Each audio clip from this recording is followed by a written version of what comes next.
Inside the last half an hour of the SportsMax Zone for this Monday, we're back now with horse racing. The 5-year-old grey horse Knicks Go, trained by Brad Cox and ridden by Joel Rosario, ran his rivals into the ground last Saturday to win the US $3 million Pegasus World Cup Invitational over 9 furlongs at Gulfstream Park in Florida. With the win, Knicks Go has punched his ticket for the world's richest horse race, the Saudi Cup, an event valued at $20 million scheduled to be run in February. And they're off in the Pegasus World Cup. Excellent beginning for the big favorite Knicks Go, and Joel Rosario will waste no time on making him on the lead here. 3 wide in last judgment from between tacks. The pace is pretty quick early as Independence Hall is 4th down toward the inside. Followed 5th by Jesus' team, then it's Mr. Freeze and Coastal Defense. The Maryland-based Harper's First Ride is mid-flight, but better than 8 lengths behind. Length and a half to Code of Honor, then it's 2 more to Sleepy Eyes Todd. He races along 10th. 11th is Kiss Today Goodbye, and Math Wizard is 12th and last, and better than 15 lengths off the lead of Knicks Go. Knicks Go with that high cruising speed. He's into the backstretch on top 3 parts of length. Last Judgment tries to keep the pressure on second. Down at the rail, Independence Hall follows along in 4th with Tax in early 4th. Back to 5th goes Jesus' team, then it's Mr. Freeze and Coastal Defense. Racing between them and Harper's First Ride, a length and a half to Code of Honor. Then it's a gap of another 5 to Sleepy Eyes Todd. The 2 at the back are Math Wizard and Kiss Today Goodbye with half a mile left to race. The opening half mile was 46 seconds flat as they leave the backstretch and move on to the far turn. It's still Knicks Go the target. He leads by a length and a half. Toward the rail, it's Independence Hall from between horses. Last Judgment begins to drop back.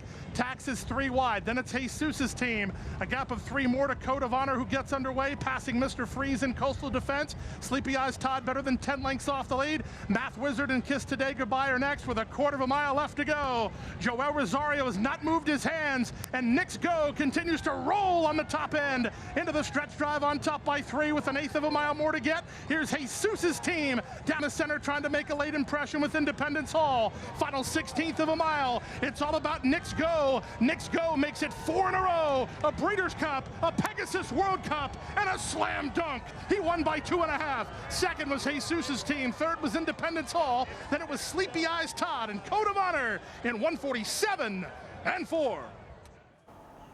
Knicks Go justifies the favoritism. He was the odds-on favorite and made it from gate to wire.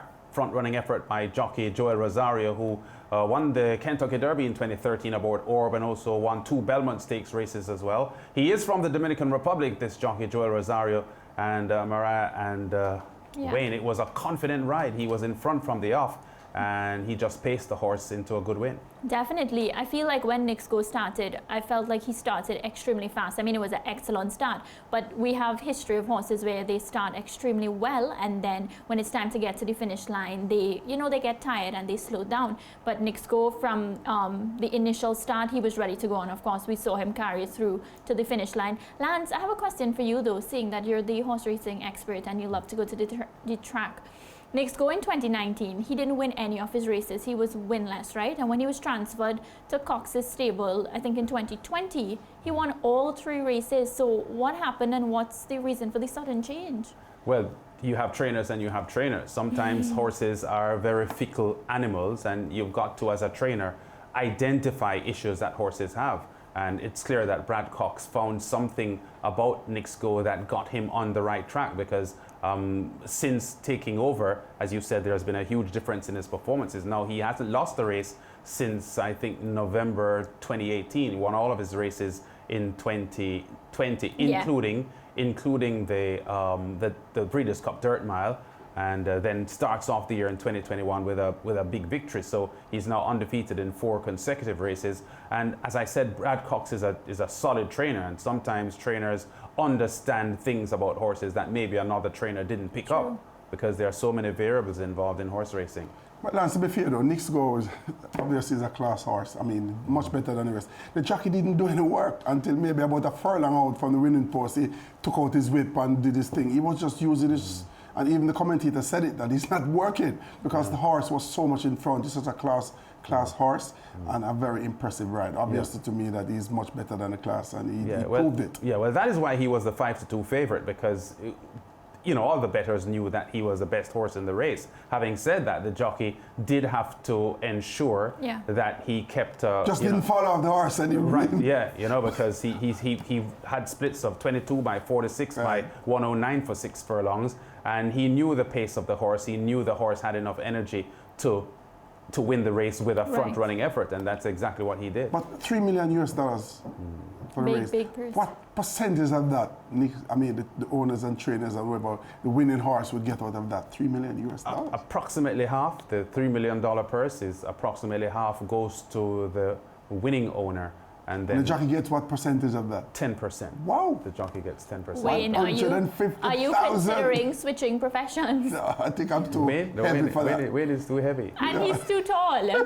I'd ride maybe an elephant, maybe, but not a horse. Lance Jesus' team, though, second. Did you think that they put up the fight that, you know, many expected from? Well, we had the trainer live on the SportsMax Zone last week when we were previewing, and he was reasonably confident that his horse would run a good race, and I think he ran well. He lost by, I think, 3 1/4 lengths, which was a very, very good effort. He went off at odds of 8 to 1, which are pretty decent odds. I really respect what the jockey did as well, because, I mean, sometimes it's obvious that the horse is going to win, and he kept hitting the horse. To me, that's just too much. He really didn't do much. He just ensured that he stayed in front, and he just took him to the wire. It was an emphatic win, and I mean, I love horse racing, Lance. I cannot get enough of watching these jockeys and these huge animals. Fantastic.